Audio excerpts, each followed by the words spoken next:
Hey everyone, welcome back. Thanks for joining us today. I've got a brand new story to share, so let's dive in. My alarm went off at 8 a.m., and that was my cue to spring into action. I jumped out of bed, raced downstairs to put the kettle on, then dashed back up for a quick shower. I was bracing myself for chaos to kick off around 9, so I wanted to be prepared. Joanne, my wife, was still peacefully asleep. We hadn't gotten home until 4 a.m. after dropping our youngest daughter, Michelle, off at university. I couldn't understand why Joanne was still snoozing when I'd done all the driving on that 500-mile round trip while she caught some Z's.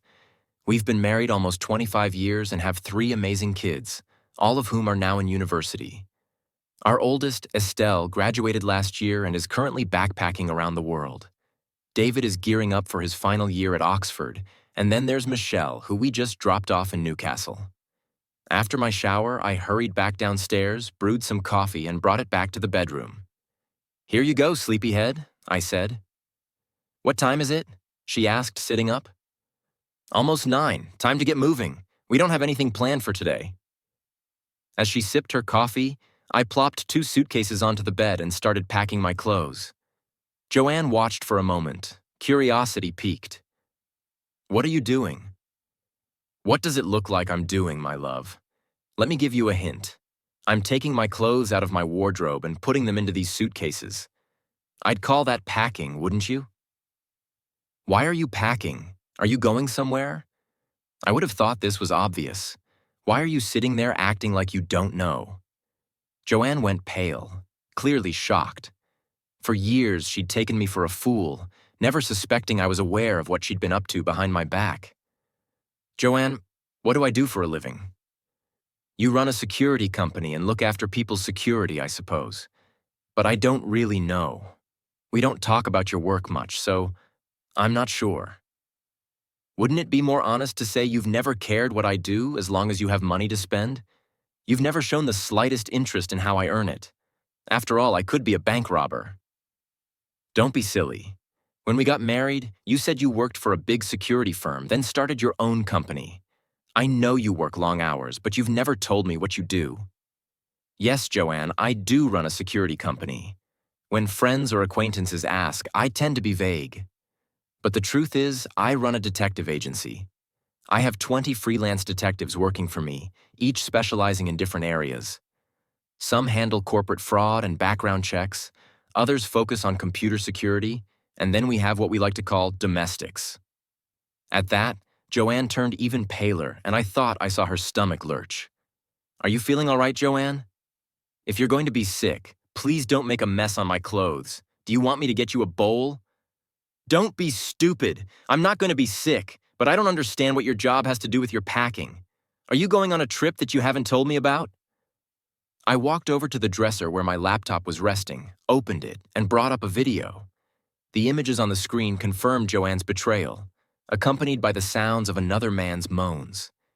The evidence of her infidelity was undeniable, and seeing it again made me feel utterly disgusted. "I was sick the first time I saw you acting like that," I said. Joanne wasted no time going on the offensive. "What did you expect? You haven't made love to me in years. I had to find satisfaction somewhere.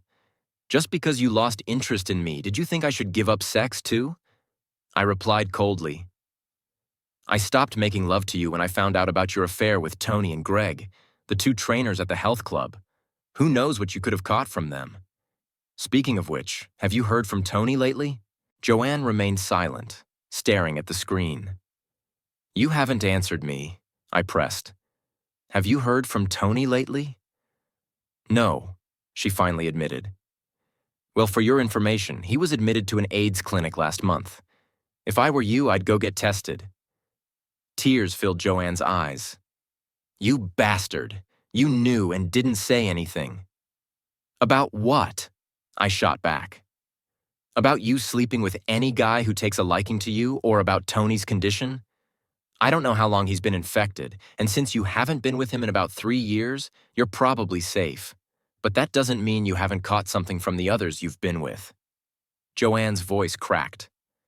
"Why didn't you say something? If you had told me about Tony and Greg, I would have stopped fooling around." I scoffed. What would have been the point? You've been cheating on me ever since we got married. You never cared about me or my feelings.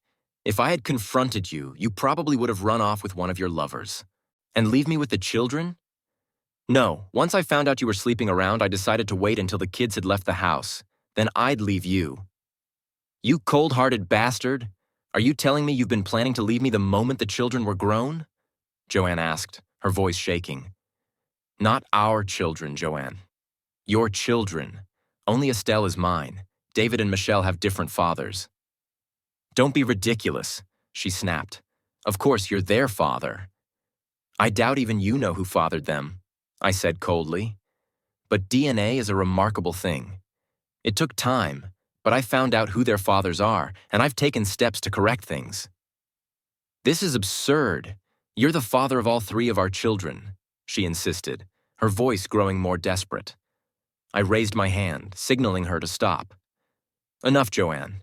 You've been cheating on me since we first met, both before and during our marriage. For years, I worked myself to the bone to give you everything you wanted, and you mocked me behind my back. Well, I finally caught you. Stop pretending you're anything other than what you are. As of today, you're free. You can sleep with anyone you like, guilt-free. Just then, the phone rang. That'll be for you, Joanne, I said, watching her as she picked it up, her face tight with anger. I listened to her side of the conversation, finding it darkly amusing. Hello? Yes, it's me. He's doing what? How much? 300,000 pounds? You've got to be joking. He can't do that, can he? I'm sorry, Dave. I didn't know he knew. He just told me he's leaving me. How do I know? He said something about DNA. You tell me how I can stop him. I told you he's leaving me. Well, you seem to enjoy yourself enough at the time, you and Joe. She slammed the phone down and started crying again. That was David Tucker, she choked out. He says you're suing him for 300,000 pounds. She mumbled through her tears. That's right. I've fed and clothed his son for 21 years, paid for his private education, and supported him through Oxford. I think he's getting off quite lightly, don't you? But now I want my money back from his real father, and if I'm lucky, it'll mess up his marriage. You're going to destroy his marriage? Don't you have a conscience? Come off it, Joanne, I snapped. Where do you get off talking about conscience? Where was yours when you slept with him? And where was Tucker's when he was screwing my wife? He chose to be with you, got you pregnant, and now he can pay for the privilege. You both let me believe David was mine. I thought he was yours, but you were probably sleeping with so many men back then that you didn't know or care who David's real father was. Well, I know now. And so does David. You told him? How could you do that? She gasped. Of course I told him. He has the right to know who his real father is. Honestly, he suspected what kind of woman his mother was. Why do you think he's spent so little time at home since starting university? He didn't even come back this summer. You've driven him away from me, she sobbed. I hate to break it to you, but it was his decision not to see you. I tried to convince him to at least say goodbye. But I'm sure you'll see him at the divorce hearing. Just then, my phone buzzed with a text message. I glanced at it and turned back to Joanne with a cold smile. Perfect timing. David has just informed me that Michelle no longer wishes to see or be in contact with you. Her father should have received my legal summons by now. You bastard, you've turned them all against me, she wailed. Hold on, that message can't be from David. He's in New York. You wish, I replied. Neither David nor Estelle left the country this summer. They've both been staying at my new house. Well, technically, it's Estelle's house. We didn't want your lawyers trying to make any claim on it. The children don't wish to see you anymore. David and Estelle were in a car parked behind us when we left Michelle's place last night. They've explained everything to her. What you've been doing and why I'm leaving you. Michelle was given the choice of which parent she wanted to stay with, and she's decided to go with her siblings. Joanne, it looks like you're on your own. You can't do that. They're my children, Joanne protested. All three of them had a completely free choice. They know who's been there for them, who's looked after them, and they also know who's been living it up and behaving irresponsibly, I said firmly. You can't stop this. I'll stop you. You can't take my children away. They've made their own decisions, Joanne. I trust them to do what's right. Oh, and when you contact your solicitor, tell him my company actually belongs to Estelle. It's been hers for the past few years. No point wasting time and money trying to claim something that isn't mine. Bastard! Joanne screamed as I walked out of the room with my suitcases. Those were the last words I ever heard from her. Joanne didn't contest the divorce, and I don't pay her any maintenance. David and Michelle's biological fathers settled out of court, not for the £300,000 I initially demanded, but enough to give both kids a solid start in life. What happened to those men's marriages doesn't concern me. The children refused to see Joanne, and officially, we don't know where she is. One of my staff reported that she was charged with prostitution a few months ago, but I've managed to keep that from the kids. In a few weeks, I'm marrying my former secretary, Samantha. No, nothing happened between us while I was still married. After I found out what Joanne had been doing, I confided in Sam. She left the company a few years ago to have a baby, but while she was still in the hospital after giving birth, she discovered her husband was shacking up with someone else.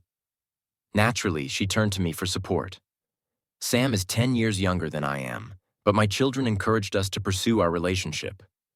Life goes on. Thanks for watching. If you enjoyed this video, don't forget to like, comment, and subscribe for more stories like this. See you next time.